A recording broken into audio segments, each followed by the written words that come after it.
9-10 రోజులు చర్చ జరిగేది పద్దుల మీద 4 రోజుల నుంచి 8 రోజుల వరకు గతంలో మాట్లాడిన సందర్భాలు ఉన్నాయి. కానీ ఈసారి 2 రోజుల్లోనే పద్దుల మీద చర్చ పెట్టారు. మొత్తం డిమాండ్స్ 2 రోజుల్లో ఎట్లా మాట్లాడతారు? ఒక్కో రోజు 15-20 డిమాండ్లు ఒకటే రోజు మాట్లాడాలంట. దాని మీద ప్రవేశపెట్టుడు, చర్చ జరుగుడు, ప్రభుత్వం సమాధానం చెప్పుడు, దాన్ని ఆమోదించుడు. 15 డిమాండ్లు ఒక్కొక్క రోజు జరుగుతాయా? 2 రోజుల్లో మొత్తం డిమాండ్స్ మీద చర్చ జరగాలంటున్నారు. బడ్జెట్ మీద చర్చ, రిప్లై ఒకటే రోజు పూర్తి కావాలంటున్నారు. అప్రాప్రియేషన్ మీద ఒకటే రోజు ప్రవేశపెట్టడం, చర్చ జరగడం, సమాధానం చెప్పడం, పాస్ చేయడం. అంటే మొత్తంగా 4 రోజుల్లో బడ్జెట్ సమావేశాలు ముగించే ప్రయత్నం చేస్తున్నారు. అంటే కనీసం శాసనసభలో చర్చించడానికి కూడా ఈ ప్రభుత్వం సిద్ధంగా లేదు. ఇది చాలా దుర్మార్గమైనటువంటి విషయం.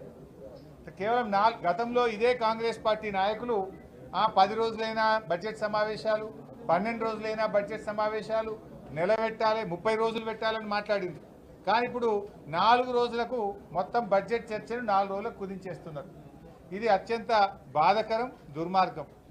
అదేవిధంగా మేము బీఆర్ఎస్ పార్టీ పక్షాన కనీసం 15 రోజులు బడ్జెట్ సమావేశాలు జరపాలని చెప్పి బీఎస్సీలో మేము డిమాండ్ చేయడం జరిగింది. అంతేకాకుండా మేము ప్రధానమైనటువంటి అంశాలు ఒక 9 అంశాలు ప్రభుత్వం ముందు మేము బీఎస్సీ సమావేశంలో పెట్టాం, స్పీకర్ గారి ముందు పెట్టాం.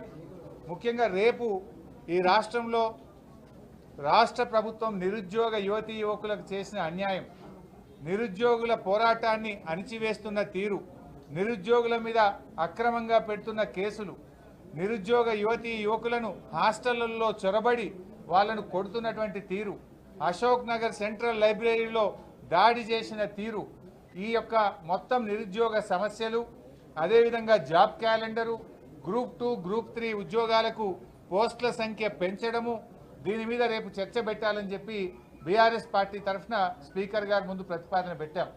రేపు నిరుద్యోగుల ఎజెండాను తప్పకుండా చేపట్టాలని, దీన్ని మీద చర్చ జరపాలని, ఈ రాష్ట్రంలో లక్షలాది మంది నిరుద్యోగ యువతీ యువకులను కాంగ్రెస్ పార్టీ మోసం చేసింది.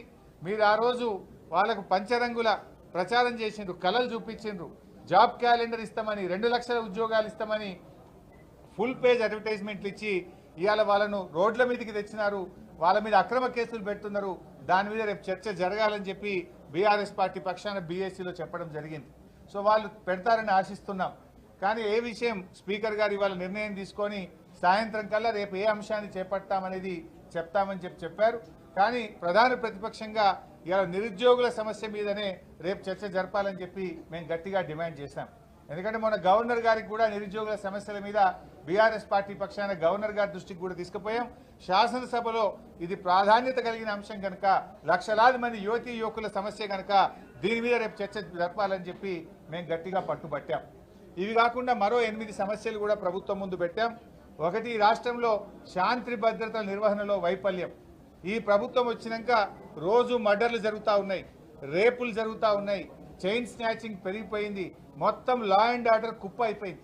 పోలీసింగ్ వ్యవస్థ మొత్తం కూడా 10 ఏళ్ళు ఎంత అద్భుతంగా ఉండనో ఈ గవర్నమెంట్ వచ్చిన తర్వాత శాంతి భద్రతల నిర్వహణలో పూర్తిగా ఫెయిల్ అయిపోయింది. మొత్తం ఆధారాలతో సహా చర్చ పెట్టాలి. ఈ 6 నెలల కాలంలోనే ఎందుకు ఇంత జరిగింది, ఎక్కడ చూసినా ఇలా భయపడే పరిస్థితులు వచ్చినాయి. అందువల్ల దాని మీద చర్చ జరగాలని కూడా చెప్పాం. అదేవిధంగా చేనేత కార్మికుల ఆత్మహత్యలు, ప్రభుత్వం యొక్క నిర్లక్ష్య వైఖరి, చేనేత కార్మికుల విషయంలో చేనేత రంగాన్ని కాపాడడంలో ఈ ప్రభుత్వ నిర్లక్ష్య వైఖరి మీద చర్చ జరగాలని కూడా అడిగాం. అదేవిధంగా ఆ రోజు 6 గ్యారంటీలు 100 రోజుల్లో అమలు చేస్తామని బాండ్ పేపర్లు పంచారు. మొదటి శాసనసభలో చట్టబద్ధత తెస్తామని చెప్పారు. ఏమైంది మీ బాండ్ పేపరు, ఏమైంది మీ 6 గ్యారంటీలు? శాసనసభలో మీ చట్టబద్ధత ఏమైందో దాని మీద చర్చ పెట్టాలి, శాసనసభలో మాట్లాడదామని చెప్పి బీఆర్ఎస్ పార్టీ తరఫున ప్రతిపాదన పెట్టాం. అదేవిధంగా రైతు రుణమాఫీలో ఆంక్షలు పెట్టారు. ఇలా రైతులందరూ కూడా చాలా పరేషాన్ అవుతున్నారు. 1 లక్ష లోపు రుణమున్నా ఇలా చాలా మందికి ఇలా రుణమాఫీ జరగలేదు. ఇవాళ ఉదయమే ఒకరు చెప్పారు, డిసెంబర్ 9వ తేదీ వరకే ఉంటుంది, 9